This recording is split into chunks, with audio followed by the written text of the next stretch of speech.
I finally get it. This Buu's even more powerful. And without the influence of the Kai's goodness inside of him, he's evil. Pure, unrestrained evil. Wait. I know what you're thinking, and you're probably thinking, this video is absolutely pointless. The strongest form of Majin Buu is Gohan absorbed Super Buu, and most people would want to agree with you. However, I have to strongly disagree. I have compiled in this video anime, manga, author statements, and even data book guides to prove that not only is Kid Buu stronger than Buuhan, but he is still the absolute strongest Majin in the entire series. In the beginning of the Majin Buu arc, we are introduced to a fat Majin Buu, an extremely powerful entity which gives all the Z Fighters a run for their money. However, a conflict within itself leads this Majin Buu to split itself, separating its wrath and anger into a gray evil Buu. This gray evil Buu overcomes the fat kind Majin Buu and absorbs him as a separate entity. This forms Super Buu, the very first instance of Super Buu, a much more powerful fighter.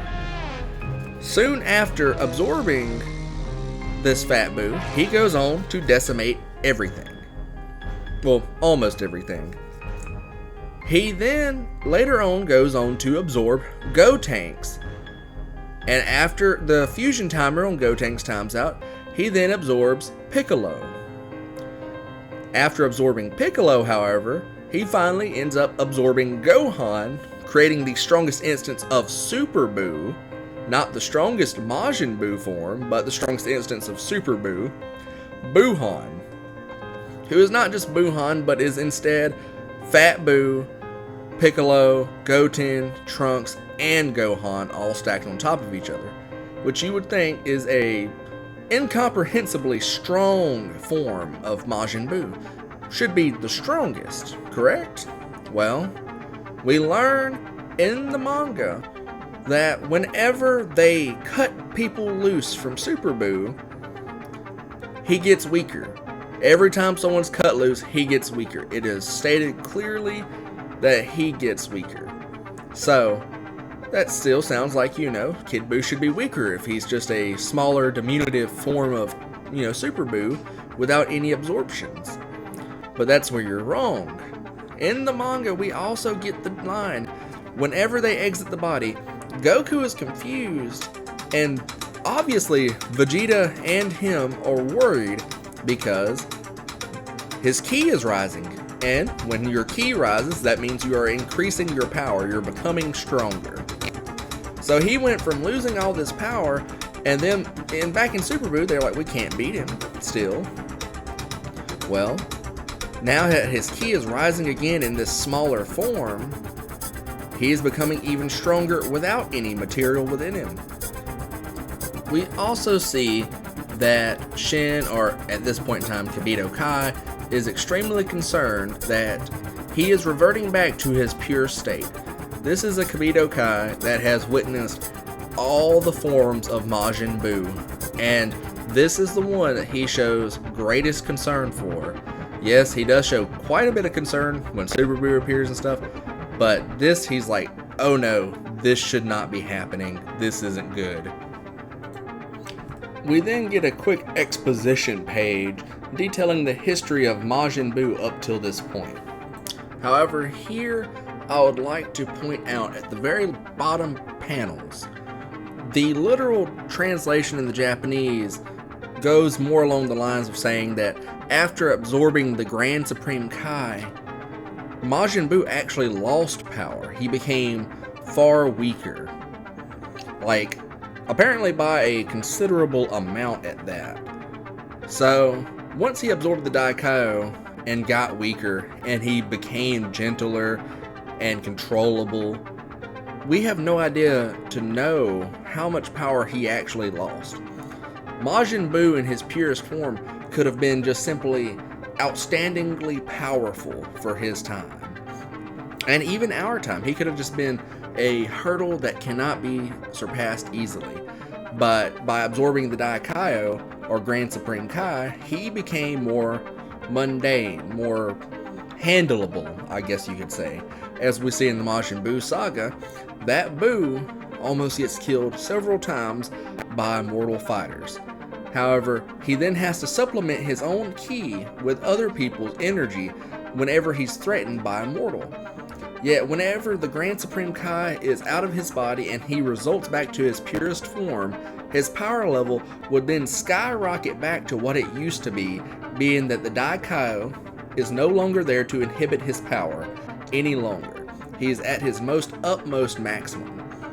I mean, we also learn in Dragon Ball Super that whenever you resort to relying on your most bare-bone instincts, you get a considerable power boost, like extremely. Once you give in to your instincts, you become more powerful than you ever were before. Kid Buu is a prime example of primal instincts, pure, primal, and evil. He doesn't talk, he only acts on instincts, and he does what he wants when he wants to without an actual tactical thought. And very rarely does he show any emotion outside of toying with his food, to put it in a phrase, I suppose.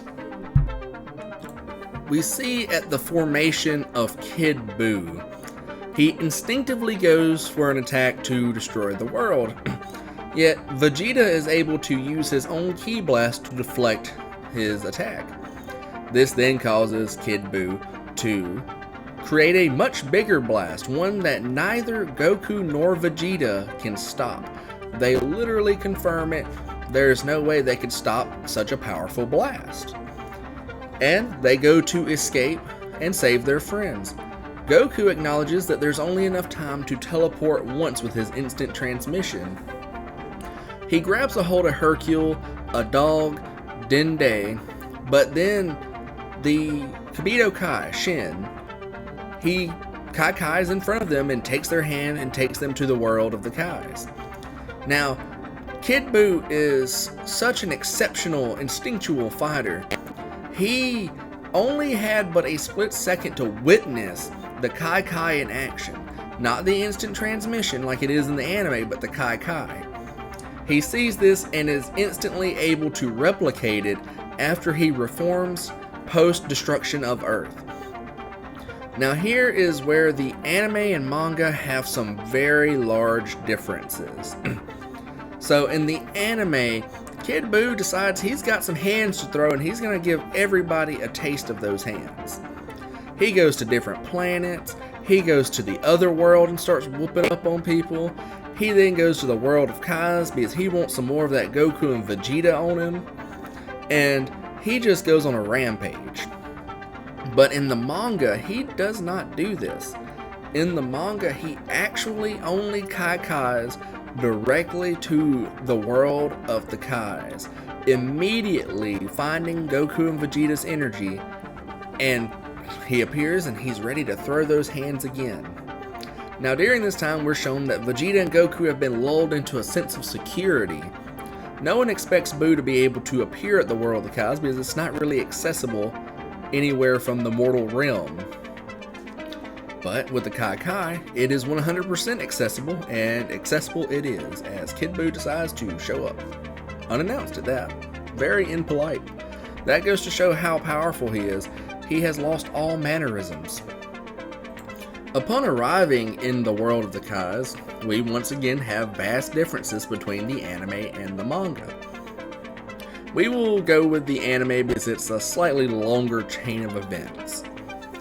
Goku essentially fights Kid Buu as a Super Saiyan 2 for quite a while before finally transforming into his Super Saiyan 3 to take the fight more seriously. The entire time they've been fighting, it appears to be, somewhat equal. Yet, it still is just as equal when he turns into a Super Saiyan 3. And I think I'll draw the line at the anime there and move into the manga. See, in the manga, when Kid Buu appears, they play rock, paper, scissors, and Goku, of course, gets to go first. He immediately powers up into Super Saiyan 3 and fights evenly with Kid Buu. Or so we think he's fighting evenly with Kid Buu. In all honesty, in all honesty, Kid Buu is playing with his food in every sense of the word. Goku even goes and admits that the little punk is playing around with him. Kid Buu in this fight does not lose any ki. He has no stamina. He is quite literally running on infinite power and energy.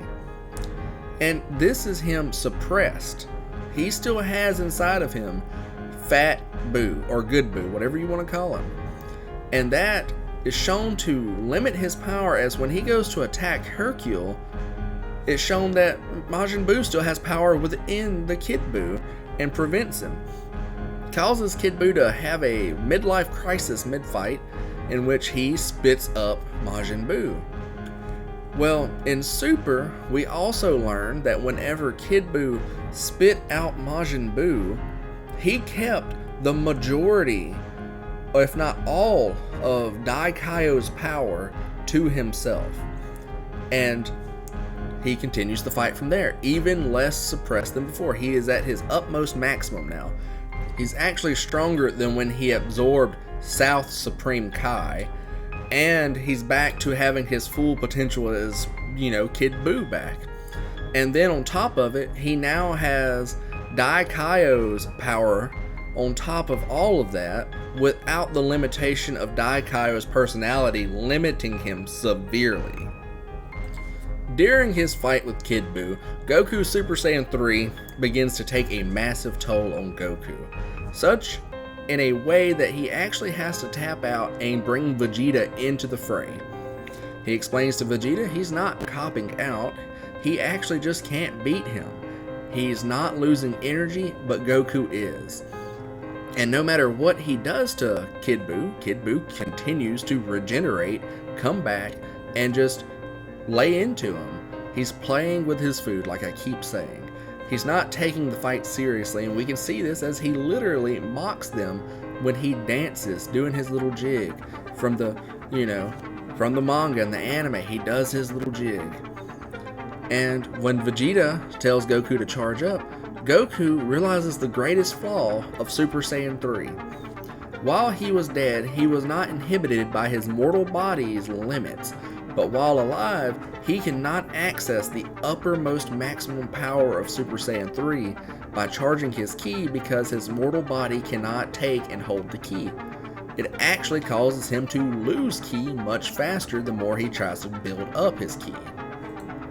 Yet within the confines of both the anime and the manga, we actually have character statements who have witnessed or partook in fighting Majin Buu at different stages in his transformation processes, all the way up till Kid Buu. We have in the anime Goku saying that Kid Buu is over all the other all the other forms of Majin Buu. He's above them, he's leagues above them, he's faster and stronger.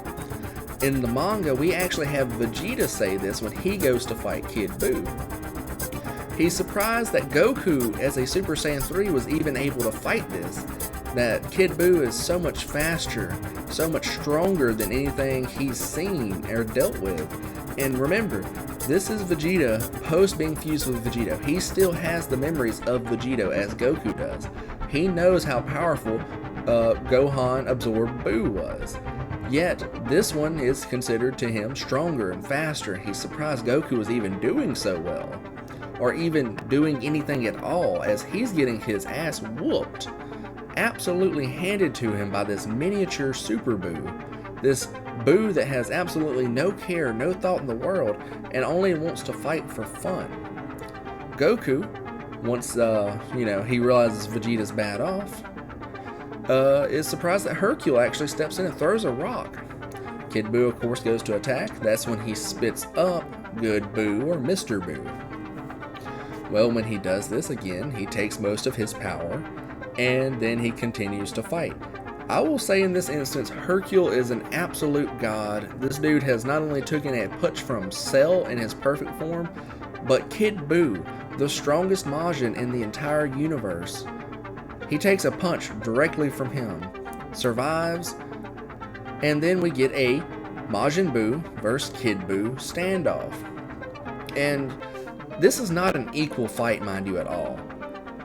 Kid Buu is still playing with his food, but Majin Buu, or Good Buu, you know what? Good Buu fight against Kid Buu is a losing battle for Good Buu. Good Buu is weaker, he's losing ki, he's losing stamina, he's taking damage. This is all observed by Vegeta in the manga when he tells Goku, hey, it seems that other Boos can hurt other Boos.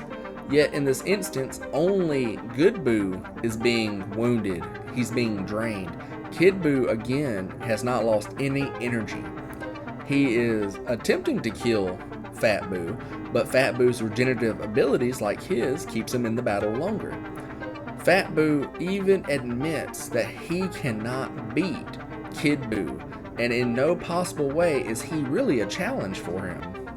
While the Majins fight, Vegeta informs Goku that he actually has a plan to stop Kid Buu, to eradicate Kid Buu. Goku thinks once Vegeta has the Dragon Balls collected, that he's going to wish for both Gotenks and Gohan to, come to them. That way they can help fight this monster, this Kid Buu, which would put it at Fat Buu, Vegeta, Super Saiyan 2, Goku, at whatever Super Saiyan he can even reach at that point of being exhausted, Gohan and his potential unleashed, Gotenks with his ability to go Super Saiyan 3 and being a fusion to take on one single opponent. He thinks that they need that many fighters to fight Kid Buu. Of course, Vegeta actually informs Goku it is not his plan to bring them to him, but he wants the Earth to actually worry about themselves for once. He wants the Earthlings to help in a fight. He wants them to pick up the slack they have left throughout the entire series. And he informs Goku the only real option to defeat Kid Buu right now is the Genki Dama, also known as the Spirit Bomb. Well, with the help of Hercule, he begins to gather energy. But this isn't, just taking what's given to him. Vegeta informs Goku that once the energy is offered to him, he's not going to take what's just given, he's actually going to take what he needs. Not just take the bare minimum, but take everything he thinks he needs from their open arms and use it against Kid Buu. Which would put the Spirit Bomb in a power level sense. Let's say the Earth's dragon world is relative to our Earth's population. And the average power level is 5 through 10. And if he's taking that energy, he can take up to a maximum of, maybe even 5 to 7, points of power from everyone on Earth. By Earth standards alone, that's a Spirit Bomb well into the, 20 billions. Then you count on top of it the fact King Yinma and his ogres donate energy to the Spirit Bomb from Otherworld, and all the living Namekians on planet Namek also donate their energy to the Spirit Bomb. This is the only time Kid Buu is shown to be afraid of something. Something of so much power is coming and being generated, and once it's thrown at him, he struggles, he strains to push this death ball of his, something capable of actually eradicating his evil from the world, and he begins to push back. He is so powerful, he's pushing back against something so massive and so pure that it takes Goku to have his energy restored back to his normal levels, and then on top of that go into Super Saiyan just to tip it over the scale that's needed for it to slam into Kid Buu, killing him, eradicating him from the world, leading to his reincarnation as Oob. Wait. Not that Oob, not the GT Oob, sorry. I'm talking about Oob that we see at the end of Z and what we see in Dragon Ball Super's manga, especially noted in the Moro arc.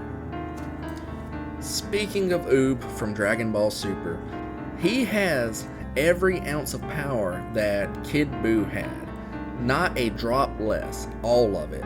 We hear this in the manga from Jocko and Dende confirms that Oob has all that power.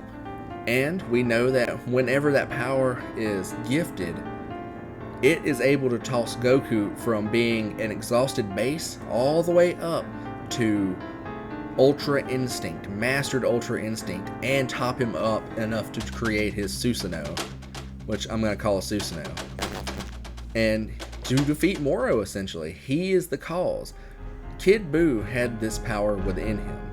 Now, I'm not going to say he used it. I don't know if he was using any of it. I just know that he felt comfortable enough to play with his food consistently. That's a Super Saiyan 2, a Super Saiyan 3, and a Majin that he fought against, where he played with his food, focused on one, and just went at it. Now, who's to say that maybe he was using a little godly power? Who knows? I'm not going to say he was. I personally do not think he was using any of it. I think he was just so powerful on his own that he was capable of doing this stuff. And with that, we know that he is the most powerful Majin in the entire series of Dragon Ball. He is even more powerful than any form of Kid Buu that is shown in the anime, in the manga. He is shown to be completely superior in every way. And we even get a glimpse to look forward to Oob, the one that will one day rival Goku and maybe even surpass him. The only known human that would be capable of doing that is the one that has inherited all the chaotic power of the most evil and most powerful Majin in the universe, Kid Buu. Now, I would like to address some stuff from the V-Jump issues that we had gotten a couple years back. There is some things that of course we can use. We have guidebooks that confirm, I'll post them up right here, that Kid Buu is the strongest, which would put into perspective that the manga is saying he's strong, stronger than the other Buus. The anime is also stating he's stronger. The guidebooks from Toei are saying he's stronger. And V-Jump, in their own backwards way, is saying that Kid Buu is stronger.